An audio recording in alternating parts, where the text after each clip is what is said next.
they didn't get bailed out, per se. It's their creditors that got bailed out. And repeatedly what we do in the United States is bail out creditors. Sometimes we let the firm fail, but we almost never, there's two exceptions we'll talk about, we almost never let the creditors go down. And of course that encourages creditors to be less, to be riskier and less prudent when making their loans. right, and that's extremely important. So they go down in 84, and then the next event I want to talk about is the 1998 long-term capital management, which you and others put a lot of weight on. I put some weight on. I'm not as convinced. I'd like to be, but I'm not as convinced. So give us a little of that background on what happened there. What their similar issue, highly leveraged firm, meaning using other people's money, borrowed money, rather than their own capital to make risky bets. That's exactly right.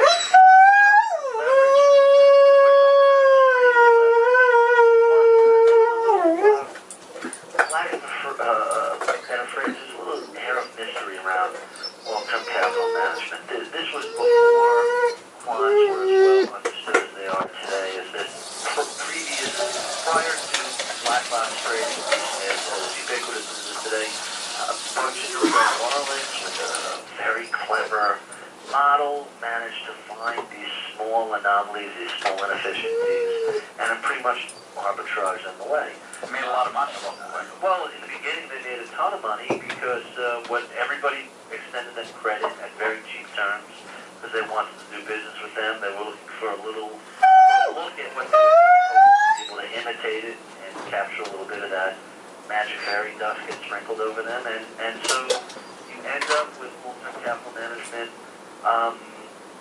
based on actually a fairly valid idea, which was simply mean reversion.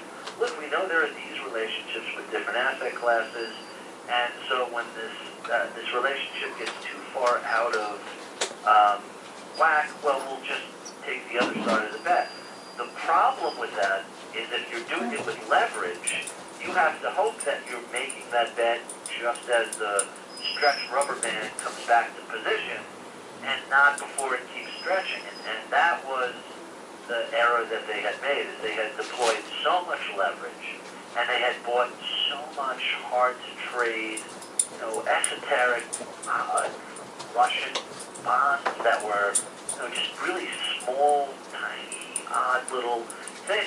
Look, you go out and buy a 30-year Treasury note or a 10-year Treasury from the U.S. Treasury.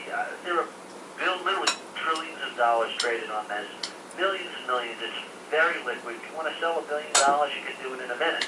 If you're going to buy a small, thinly traded note that there's not a ready buyer or seller for, when you go to liquidate that position, you're not going to get anywhere near the current bid price because someone's bidding for 100 shares and you have 10 million to sell.